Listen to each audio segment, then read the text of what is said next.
pero no lo parecen cuando están tan cerca, cuando ya puedes sentir ese olor y sus ojos sobre ti.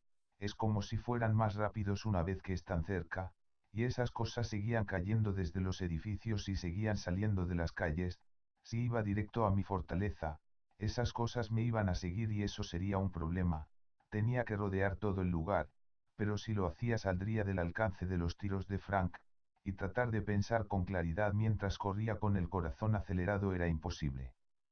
Al final no tuve opción y fui directo a la joyería, y pude llegar a mi fortaleza. Al entrar me dirigí hacia arriba, esas cosas seguían en el mismo lugar, solo algunos de los muertos iban hacia la joyería tratando de aún encontrarme ahí, los demás solo se quedaron parados afuera, como si supieran que seguía cerca, tal vez me seguían oliendo, tal vez me habían escuchado, no lo sé, pero ya estaba seguro. El problema es que ahora todas las calles estaban atestadas. Unas horas después Frank se comunicó conmigo, discutimos varias formas de alejarlos o de exterminar la plaga, pero todas eran arriesgadas y las calles se estaban llenando cada vez más, y entonces se le ocurrió esta loca idea. Listo. Ya lo tengo en la información de esos sujetos. Aquí está nuestra solución. Sonido. Tenemos que encontrar unas bocinas y un estéreo. Los pondremos a 5 kilómetros en alguna casa o donde sea. Pondremos algo de música, y el ruido tendrá que alejarlos de aquí. Pero ¿y si nuestro olor los confunde? ¿Y si no funciona? No tenemos otra opción, es la menos arriesgada. Tienen que ser dos. Dos. Si así serán dos direcciones diferentes, tú ve hacia un lado de la ciudad, yo iré al otro, así dividiremos a los muertos en dos grupos y ninguno de ellos pasará cerca de nuestro perímetro. El problema es el maldito frío. Es el frío o la muerte, es mejor hacerlo ahora antes de que la noche convierta todo en un congelador, y no podamos ver nada. Llevaremos los transmisores, estaremos siempre en contacto, cada 10 minutos, ¿entendido? Si te rodean recuerda subir por los techos, no pierdas la cabeza. Buena suerte, maquinista. Buena suerte, Franco, esta vez iría mejor preparado, y mejor armado, no importa si escuchaban mis disparos, ese era el caso del plan. Además me preparé un café, y lo llevé en un termo, seguramente lo iba a necesitar para calentarme.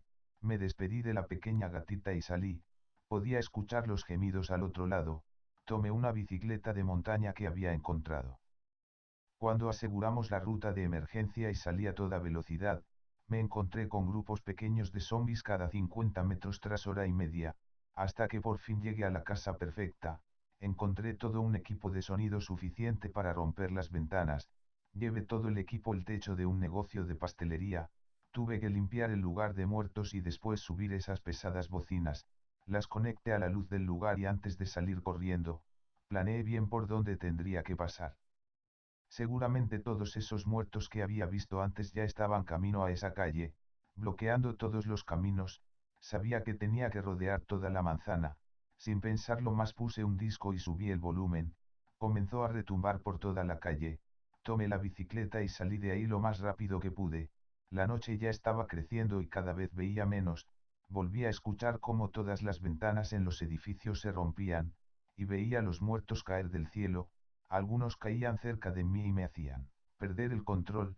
Al llegar a la calle de mi casa ellos aún estaban ahí, algunos se dispersaban y otros ni se movían, la música se escuchaba a lo lejos, y no podía esperar a que se fueran, así que tuve que rodear toda la calle para poder llegar a la joyería. Me sentí a salvo, corrí a prisa a la fortaleza y al cerrar la puerta recordé que Frank no se había comunicado conmigo en ningún momento, el miedo me invadió, y traté de comunicarme con él. Nada, ni una respuesta.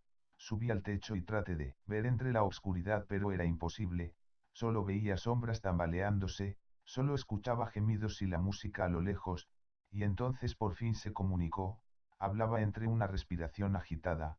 Casi muero, no podía ver ni mi nariz, los muertos salieron de todas partes. ¿Estás bien? ¿Te mordieron? No, no estoy bien, y no me mordieron, pensé que ya no habían muchos de ellos, carajo los hubieras visto, mierda, más vale que funcione. Solo podemos esperar a ver el resultado. Frank y yo pasamos la noche comunicados viendo la movilización de los muertos. El problema era que solo funcionó con algunos, los que estaban lejos del perímetro se alejaron siguiendo el sonido, pero los que estaban justo afuera de mi fortaleza no se movieron ni un centímetro. Tal vez era su instinto que les decía que yo seguía dentro, o su olor, o tal vez eran sordos. Me pasé la noche discutiéndolo con Frank, pero no llegamos a ninguna conclusión. Cuando empezó a salir el sol la música ya no se escuchaba. Frank me contó que había encendido un auto, de esos a los que les ponen bocinas por todos lados y luces de neón. Puso la música a todo volumen y metió el auto en un estacionamiento para que todos los muertos quedaran en un mismo sitio como una lata de sardinas. Seguramente se había terminado la batería de aquel auto. Aún así, logramos alejar a muchos de ellos. Por ahora, lo único que importaba era mantenernos en silencio y seguir sobreviviendo al invierno.